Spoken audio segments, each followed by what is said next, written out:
ઘણા બધા લોકોનો આ સવાલ મને આવતો હોય છે આપણા ચેનલમાં, ઇન્સ્ટાગ્રામ પેજમાં કે કઈ રીતે અમે અમારા વાળને ખરતા અટકાવી શકીએ, કઈ રીતે વાળ જે સફેદ થયા છે નાની ઉંમરે એને ફરીથી કાળા કરી શકીએ.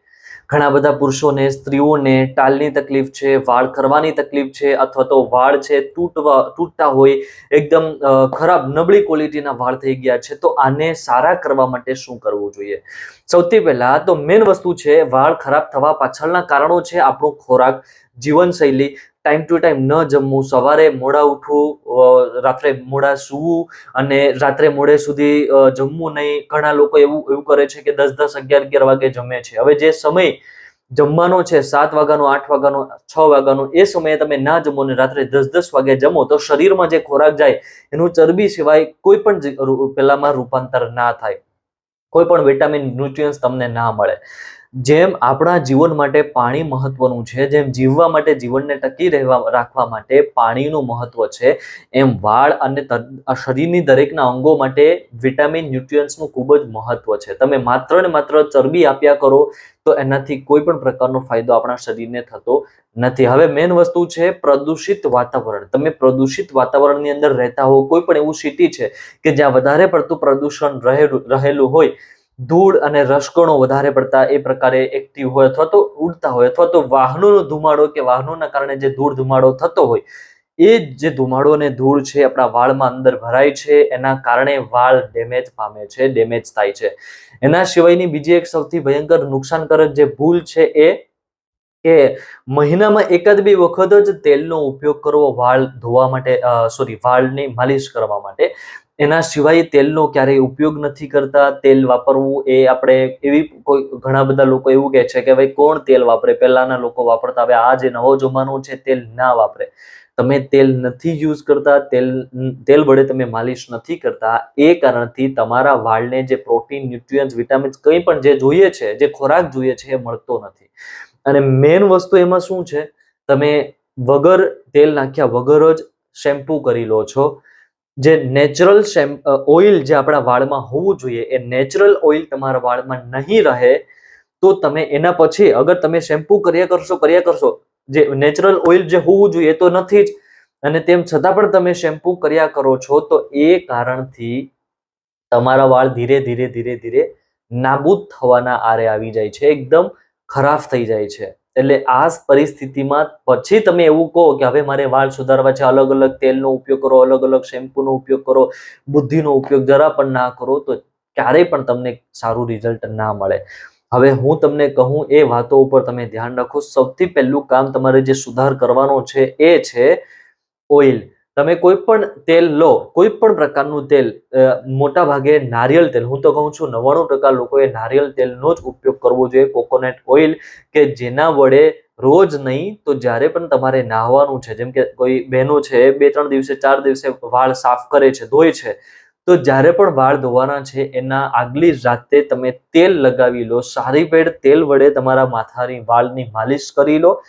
આનાથી વાળને થોડું જે ન્યુટ્રિયન્ટ્સ જોઈએ છે, જે જોઈએ છે ખોરાક, એ મળી જશે. અને બીજા દિવસે તમે શેમ્પુ કરશો એટલે એમાંથી જે નેચરલ ઓઇલ છે ને એ ગાયબ નહીં થાય, જે તમે લગાવેલું ઓઇલ છે એ જતું રહેશે. જે નેચરલ ઓઇલ છે એ ટુ ઝેડ એ ત્યાં ને ત્યાં જ રહેશે. અને એ કારણથી તમારા વાળની અંદર જે ખોરાકની જરૂર છે એ ખોરાક એને ઓલરેડી મળતો રહેશે. જે આપણે અંદર ખોરાક નાખીએ એનાથી જે નેચરલ ઓઇલ ઉત્પન્ન થાય એ જ ઓઇલ આપણા વાળની કાળજી રાખવાનું ચાલુ કરી દેશે. જે પણ પુરુષો રોજે રોજ નાહવાના અડધો કલાક પહેલા, પુરુષો માટે છે, અડધો કલાક પહેલા તમે સારી રીતે વાળની માલિશ કરી લો. નાહવા જાઓ છો તો શેમ્પુ કરો, એના પહેલા તમે આ રીતના તેલની માલિશ કરેલી હોવી જોઈએ, નહીતર શેમ્પુ નથી કરવાનું. આ બે વાતો તમારે ધ્યાન રાખવાની છે. ત્રીજી મેન વસ્તુ હવે તમારે ધ્યાન રાખવાનું છે કે કઈ એક વસ્તુ છે કે જે અત્યારે ડેમેજ થયેલા વાળને જલ્દીથી રિકવરી આપી શકે છે, એ છે દહીં. દોસ્તો, દહીં, દૂધ, પનીર, આ તમામ એવી વસ્તુઓ છે કે જેની અંદર કેરાટીન પ્રોટીન નામનું એક પ્રોટીન રહેલું છે.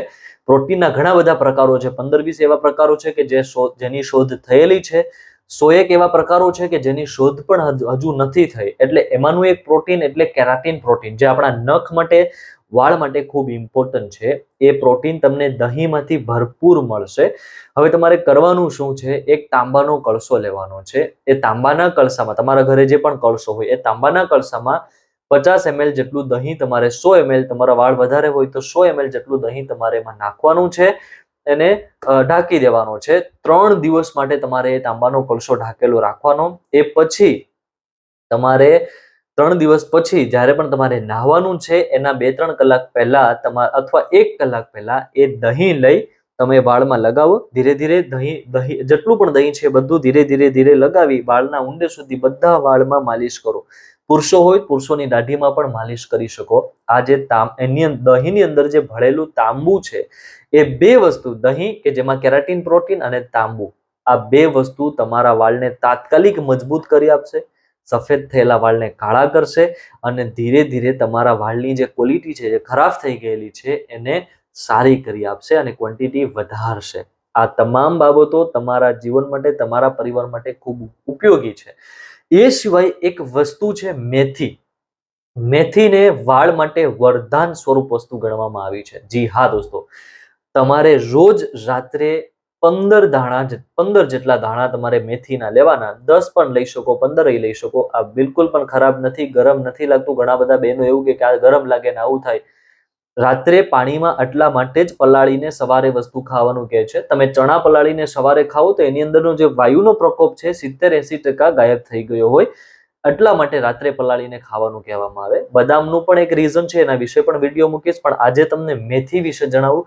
રાત્રે તમારે 15 દાણા મેથીના પાણીમાં પલાળવાના છે અને સવારે ઉઠીને પહેલા તો 1 ગ્લાસ જેટલું નોર્મલ પાણી પીવાનું છે અને એના પછી તમારે આ મેથીના 15 દાણા ચાવીને ખાવાના છે.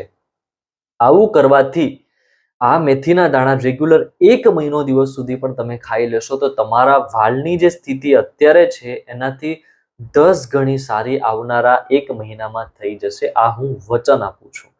આજે તમે પ્રયોગ ચાલુ કરો અને 1 મહિના પછી જુઓ તમારા વાળની ક્વોલિટી ખૂબ સારી થઈ ગઈ હશે.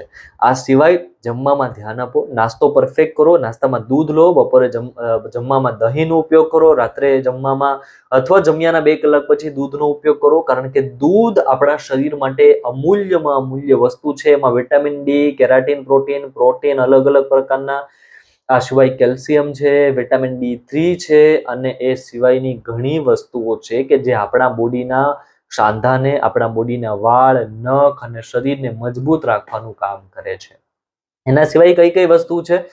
તમે જે વિસ્તારમાં રહો છો એના 100 કિલોમીટરની આજુબાજુ જે પણ ફ્રૂટ પાકે છે, વધારે પડતા થાય છે, એ ફ્રૂટ તમે વધુ ખાવો. કારણ કે એ તમારા વિસ્તારના આજુબાજુના વાતાવરણના કારણે પાકેલા હોય છે અને એ તમારા શરીરને આનાથી જે ફાયદો જોઈએ છે, બીજા ફ્રૂટથી જે ફાયદો મળે એનાથી 100 ગણો ફાયદો વધારે આપી શકે છે. તો લોકલ ખાવો, સિઝનલ ફ્રૂટ ખાવો, સિઝન વગરના ફ્રૂટ ના ખાવો. અને બહારના જે કીવી ફ્રૂટ ખાવો છો અને ડ્રેગન ફ્રૂટ જે આપણા લોકલ હોય તો ઠીક છે, બહારથી આવતા હોય તો નથી ખાવાના.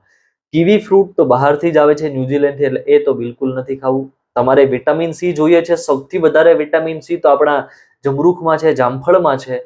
જેટલું વિટામિન સી આપણા શરીરમાં રોજે રોજની જરૂર છે, એક નાના એવા અમૃત, જેને જમરૂખ પણ કહેવાય, અમૃત કહેવાય, ગુઆવા કહી શકો તમે ઇંગ્લિશમાં, એની અંદર સૌથી વધારે વિટામિન સી છે. એક ખાઈ લો, ખાટું પણ નથી, નથી ગળ્યું, નથી મોડું, એકદમ બેસ્ટ પરફેક્ટ છે અને કોઈને પણ નુકસાન નથી.